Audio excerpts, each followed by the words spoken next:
కరీంనగర్లోని 13 డివిజన్ సప్తగిరి కాలనీలో మార్కండేయ జయంతి వేడుకలు వెలిచల రాజేంద్రరావు పాల్గొన్నారు. గల్లీలో పనిచేసేది కాంగ్రెస్ ప్రభుత్వమేనని, ఢిల్లీలో ఉన్న బీజేపీ గల్లీలో పనిచేయదన్నారు. కాంగ్రెస్ పార్టీ కరీంనగర్ అసెంబ్లీ నియోజకవర్గ ఇన్ఛార్జ్ వెలిచల రాజేంద్రరావు రాష్ట్రంలో అధికారంలో ఉన్న కాంగ్రెస్ తోనే కరీంనగర్ అభివృద్ధి సాధ్యమవుతుందని స్పష్టం చేశారు.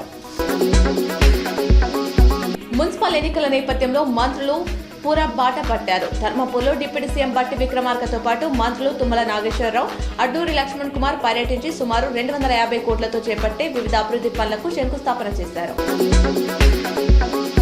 జగిత్యాల జిల్లా కొరుట్ల పురపాలక ఎన్నికల నేపథ్యంలో పట్టణంలోని 33 వార్డులకు రిజర్వేషన్ ఖరారు చేయడంపై తీవ్ర వివాదం చెలరేగింది.